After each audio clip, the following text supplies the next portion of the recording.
के बाद स्वागत है आपका एक बार फिर से सी न्यूज़ भारत में और इस वक्त मैं आपके साथ ऋचा सिंह। खबर सतना से है, जहां जिले की स्वास्थ्य व्यवस्था को लेकर जिला युवक कांग्रेस ने मोर्चा खोल दिया है। संगठन की ओर से आयोजित प्रेस वार्ता में स्वास्थ्य विभाग से जुड़े कई गंभीर मुद्दे उठाए गए। प्रेस वार्ता में माधवगढ़ उप स्वास्थ्य केंद्र के कागजों में संचालित होने का आरोप लगाया गया। इसके अलावा जिला अस्पताल के ओएसडी सेंटर में पदस्थ काउंसलर को हटाए जाने और नगर निगम क्षेत्र के संजीवनी क्लिनिकों के बजट के कथित दुरुपयोग का मामला भी उठाया गया। युवक कांग्रेस नेता शैलेश तिवारी ने सीएमएचओ सहित स्वास्थ्य विभाग की कार्यप्रणाली पर सवाल खड़े किए। उन्होंने आरोप लगाया कि विभाग में व्यापक स्तर पर भ्रष्टाचार और अनियमितताएं हैं, जिसके चलते आम लोगों को जरूरी स्वास्थ्य सुविधाएं नहीं मिल पा रही हैं।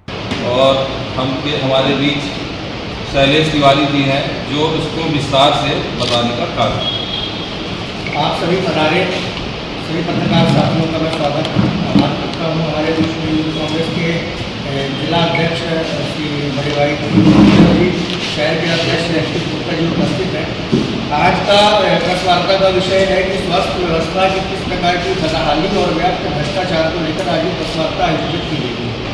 अभी कुछ दिनों पहले एक आदेश सीएमएचओ कार्यालय से निकल के सबके समक्ष आया है, जिसको लेकर आगे प्रेस वार्ता आयोजित की गई है। इसमें विवादित आरोप से जितने हमारी शिकायत से जितनी है कि इसमें मध्य प्रदेश शासन के प्रभारी मंत्री द्वारा अनुमोदित एक आदेश एक कर्मचारी है, जिसकी नवीन पदस्थापना माधवगढ़ उप स्वास्थ्य केंद्र में की गई है। इसकी नवीन पदस्थापना, लेकिन जब जमीनी स्तर पर पता चला कि वहाँ पे कभी शासन द्वारा न किसी भागों स्वास्थ्य केंद्र नामक किसी भवन की स्वीकृति दी गई है और न ही किसी भी प्रकार की वहाँ स्वास्थ्य सेवाएं संचालित हैं। जब इसको लेके सीएमएचओ साहब से पूछा गया है, तो उन्होंने एक वीडियो के माध्यम से एक पत्रकार को यह जानकारी भी दी है कि पहले वहाँ पे उप स्वास्थ्य केंद्र था, जिसको हमने परिवर्तित करके पीएचसी में कन्वर्ट कर दिया है। जब हम जमीनी हकीकत जानने के लिए माधवगढ़ पहुंचे, माधवगढ़ की जनता से, वहाँ के सरपंच से जब हमने जानकारी ली, तो वहाँ पे ऐसे किसी भी उप स्वास्थ्य केंद्र का कोई भी अस्तित्व नहीं है। हमेशा से वहाँ जो पुरानी बिल्डिंग थी वो जर्जर हालत में थी, लेकिन वो भी पीएचसी की प्राथमिक स्वास्थ्य केंद्र, और जो वर्तमान में 2 साल पहले नवीन भवन बना है, जिसको पीएचसी को वहाँ से बदल के शिफ्ट कर दिया है नवीन भवन में, वह भी पीएचसी है। तो सबसे बड़ा सवाल है स्वास्थ्य व्यवस्था पर, सीएमएचओ साहब की कार्यशैली पर। उन्होंने आदेश ये किसके अभाव पे, किसके दबाव पे निकाला है कि क्या मिली भगत है, क्या उनके तरह के सरकारी वित्तीय संस्थाओं का, उनके अधिकारों का दुरुपयोग करना, क्या शासन उनको इस बात की अनुमति देता है। लगातार हम जन सुनवाई के माध्यम से 14/6/2026 को हम जन सुनवाई के माध्यम कलेक्टर साहब के समक्ष हमने शिकायत प्रस्तुत की थी। उसके बाद 17 तारीख को कलेक्टर साहब के पर्सनली मिलकर हमने शिकायत को उनसे अवगत कराया था। 25 तारीख को इसी महीने में 25/6/2026 को मैं सतना जिले में उप स्वास्थ्य मंत्री जी का प्रवास था। मैं उनसे जिला युवक कांग्रेस के सभी साथी उनसे मिलकर इस समस्या को उन्होंने अवगत कराया था। उसके बाद भी अभी तक कोई जांच कमेटी गठित नहीं की गई। हमारा मानना सिर्फ इतना, हमारा आरोप प्रत्यारोप सिर्फ इतना है कि यदि वहाँ पे सीएमएचओ साहब के बयान के अनुसार, उनके कथन के अनुसार, यदि वहाँ पे स्वास्थ्य केंद्र कभी था, आज नहीं, आज से 10 वर्ष पहले, 20 वर्ष पहले भी था, तो हमें उसके प्रमाण सार्वजनिक किए हैं। ये आरोप उनकी कार्यशैली पर उठता है। दूसरा आदेश ओएसडी सेंटर, अभी आपने एक खबर सुनी होगी कि कुछ माह पहले सतना जिले में एक राष्ट्रीय लेवल की घटना घटित होती है। उस घटना में कुछ थैलेसीमिया पीड़ित बच्चे हैं, उन्हें HIV संक्रमित ब्लड चढ़ाया गया, जिसकी आलोचना पूरे प्रदेश से लेकर देश स्तर पर हुई, जिसके इन्होंने खानापूर्ति करने के लिए ब्लड बैंक के प्रभारी एवं कर्मचारी की इन्होंने लंघन कर दिया, लेकिन पूरी घटना को दबा दिया गया।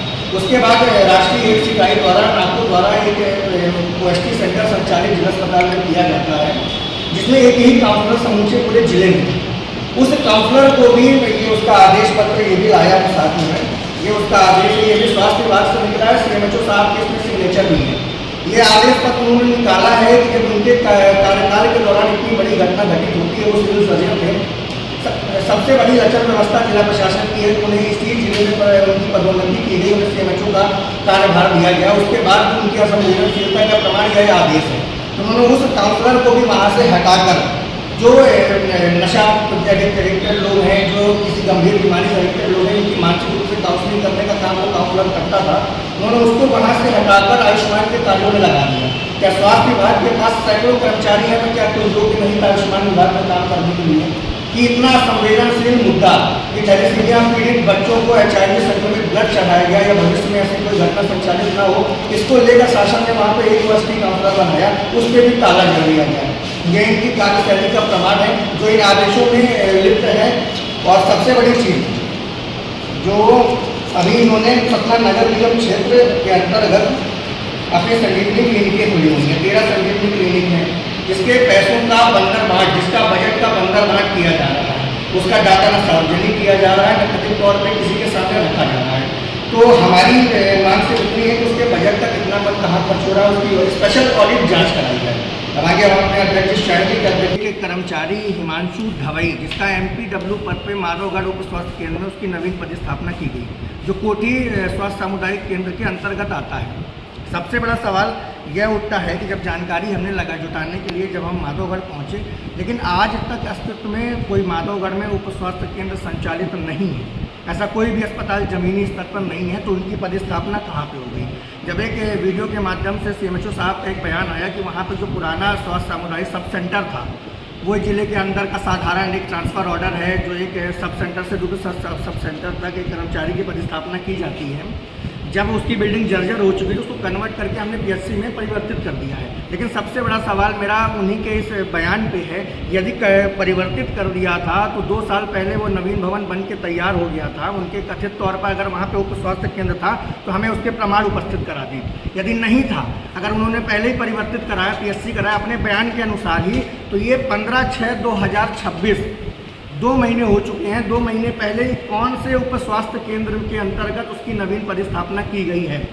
अब वो कर्मचारी कहाँ पदस्थ है, वो माधवगढ़ में पदस्थ नहीं है, वो कोठी ब्लॉक जिसके अंतर्गत वो माधवगढ़ अस्पताल आता है वो वहाँ पे पदस्थ नहीं है। जब मैं कोठी पहुँचा जिसके अंतर्गत वो माधवगढ़ अस्पताल आता है, वहाँ की जो BMO मैडम है, उन्हें भी न इस घटनाक्रम की, न इस अस्पताल की, न इस कर्मचारी की किसी भी प्रकार की कोई जानकारी है। ये इनके कार्यशैली पर प्रश्न उठाता है। दूसरा सबसे मुख्य सवाल है कि अभी कुछ महीनों पहले अपने शहर में घटना घटित हुई, थैलेसीमिया पीड़ित बच्चों को HIV संक्रमित ब्लड चढ़ाए जाने जैसी राष्ट्रीय लेवल की घटना लापरवाही उजागर हुई थी।